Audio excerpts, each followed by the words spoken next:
तो भगवान श्री राम की लीला हो रही थी कि अयोध्या से किस प्रकार निकल रहे हैं। सीता जी से वे भेंट किए। सीता जी को उन्होंने अनुमति दिया, ठीक है तुम चलो वन में, चिंता मत करो। इसके बाद लक्ष्मण जी दौड़े हुए आए, सुन करके बहुत व्याकुल थे। भगवान ने उनको भी कहा ठीक है, पहले तो शिक्षा दिया। मैं भगवान को चित्रकूट में पहुंचाना चाहता हूं, इसलिए ये सब बातें बहुत संक्षेप में कह रहा हूं। लक्ष्मण जी को उन्होंने कहा कि भैया तुम यहीं रुको,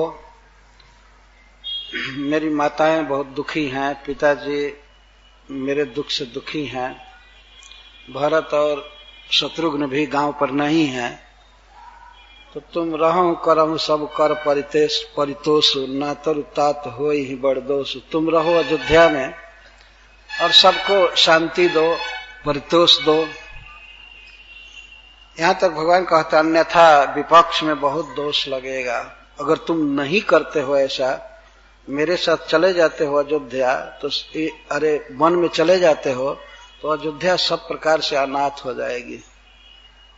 उन्होंने बहुत ही सुंदर नीति कहा कि जासु राज प्रिय प्रजा दुखारी, सो नृप अवश्य नरक अधिकारी। जिस राजा के राज्य में प्रजा दुख भोगती है, वह राजा निश्चित मरने के बाद नरक में जाता है। निश्चित, अवश्य शब्द भगवान कह रहे हैं। इस समय के जो लोग बड़े बड़े पदों पर हैं, बड़ी सुंदर गाड़ियों से घूम रहे हैं, विमान से घूम रहे हैं, इसके बाद जमराज के दूत उनकी जो मरम्मत करेंगे, उस समय यही मनाएंगे बल्कि मैं क्यों इस पद पर था, भगवान का भजन किया होता, सुख से रहा होता, तो आज नरक नहीं देखना पड़ा होता। नरक में कितनी दुख की व्यवस्था की गई है, ये श्रीमद् भागवतम में पढ़ करके देख लेना चाहिए। बहुत बड़ा बड़ा दुख लिखा गया। उसमें एक लिखा गया पाप करने वालों को किस पाप के कारण किस नरक में गिरना पड़ता है। एक नरक है जिसको अयहपान नरक कहते हैं। अयस्पान, अयस का अर्थ होता है लोहा, कच्चा लोहा, पान मन पीना।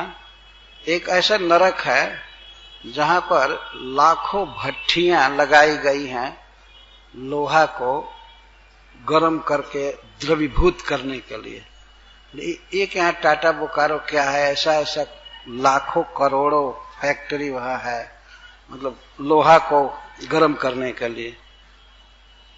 तो लोहा तरल बन जाता है और उन पापियों को उस नरक में ले जाकर के लोहा पिलाया जाता है जो यहाँ शराब पीते हैं। केवल शराब पीने वालों को दंड दिया जाता है। संतोष नहीं होता है पानी पीकर, दूध पी करके। तो ये कुछ लोग ऐसे हैं जो शराब पीना चालू करते हैं। यहाँ तो शराब पी करके थोड़े काल तक आनंद आ रहा है, जिस दिन तरल लोहा पीना पड़ेगा तो क्या हो, और मरेंगे नहीं, वो जब यातना शरीर होता है, यातना शरीर में कितना भी कष्ट हो प्राण नहीं निकलता है, कष्ट 100 गुना अनुभव किया जाता है। मरने के बाद एक यातना शरीर दिया जाता है जीवात्मा को, उसमें दुख की अनुभूति 100 गुना होती है उस शरीर में। यहाँ एक तमाचा मारने पर जितना दुख होगा, तो उस शरीर पर 100 गुण, 100 तमाचा मारने इतना दुख होगा एक तमाचा में। वो दुख का अनुभव करने के लिए ही भगवान ने ऐसी व्यवस्था की है। उसको यातना शरीर कहते हैं। शरीर मरता नहीं है, जीवित रहता है, लेकिन खंड खंड हो जाता है, चूर चूर हो जाता है, दुखी होता है। एक दिन नरक में ये दुख भोगना पड़ता है। बताया गया है शराब पीने वालों को दुख, और सरकारी आदमियों के लिए एक रिजर्व स्पेशल नरक है, भागवत में उसको भी लिखा गया है। क्या नरक है जानते हैं? सूकर मुख नरक एक है। उसमें गन्ना जैसे पेरे जाते थे पहले के, कलवाड़ को आपने देखा होगा, कोल्हू, कई गन्ने एक साथ पकड़ा दिए जाते हैं। तो इस प्रकार करोड़ों मशीनें हैं वहां, और जो लोग जनता को सताते हैं उन लोगों को ले जाकर वहां ईख की तरह पेरा जाता है और चेफुआ बन करके निकलते हैं, फिर ठीक होकर के फिर पेरा जाता है।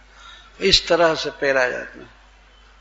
ये कोई हम लोगों की रचना नहीं है भागवतम, ये बहुत काल से है और भगवान वेदव्यास देव की रचना है। ये बताते हैं कि सरकारी आदमी सब उसमें जाते हैं यदि पाप करते हैं तो, और पुण्य करें तब तो स्वर्ग में जाएंगे। पुण्य का फल अद्भुत होता है, यहाँ की कमाई के अनुसार ही जाना होगा। पर स्त्री गमन या पर पुरुष गमन करने वाले को वहां तप्त सुरमी नरक में ले जाते हैं, जहां लोहे की मूर्तियां बनाई रहती हैं और उनको हीट दे करके लाल किया रहता है, कनेक्शन जोड़कर बिजली का, चाहे जैसे लाल मूर्ति स्त्री की और लाल मूर्ति पुरुष की। तो जो यहाँ व्यभिचार करते हैं, विवाह के अतिरिक्त संबंध करते हैं, उनको वहां अगर पुरुष ने नियम तोड़ा है तो उसको लोहे की लाल स्त्री से आलिंगन कराया जाता है और जमराज के दूत पीछे से उसको मारते हैं, बुलेट जूता पहन करके पीछे से, और आगे ऐसा भांठ बंधा रहता है, एक दूसरा दूत खींचता है, चलो चलो आलिंगन करो, एंजॉय करो, और उससे आलिंगित होकर के और जलता रहता है लाखों वर्ष तक इस तरह। ये सब सजा है। बुद्धिमान आदमी इन सब बातों को समझ करके पाप से परहेज करते हैं, लेकिन जो मूर्ख होते हैं वो तो कह देते स्वर्ग कहाँ है, नरक कहाँ है, ये कहाँ होता है। बस अपनी समझ को ही सब कुछ समझता है। तुम नरक कौन देखा है, नहीं देखे होते इससे क्या, तुम देखोगे उसी को सत्य माना जाएगा। कौन देखा है, बहुत लोग देखे हैं, देखना पड़ता है, और स्वर्ग भी देख करके कई लोग आते रहते। महाराज परीक्षित के समय तक देवता लोग यहाँ आते रहते थे तो पता लगता था है, लेकिन आज भी वो है, भले पता न चले, वो सत्य है। इस बात की मैं यहाँ व्याख्या नहीं करना चाहता, लेकिन भगवान श्री राम कहते हैं कि जा सुराज प्रिय प्रजा दुखारी, सो नृप अवश्य नरक अधिकारी। इसलिए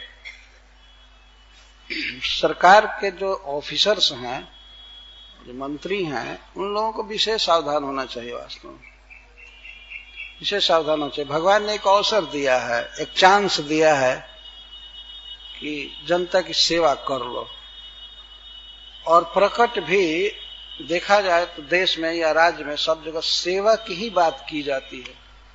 अमुक सेवा आयोग, ये सेवा आयोग, यह सेवा आयोग, सेवा करने का एक चांस दिया गया है, सेवा करनी चाहिए। भगवान श्री राम के विषय में जरा ध्यान दीजिए, अपने भाई से क्या कह रहे हैं, तुम रहो और ठीक से प्रजा की देखभाल करो, अन्यथा अगर प्रजा दुखी होगी तो राजा को नरक में गिरना पड़ता है। जा सुराज प्रिय प्रजा दुखारी, सो नृप अवश्य नरक अधिकारी।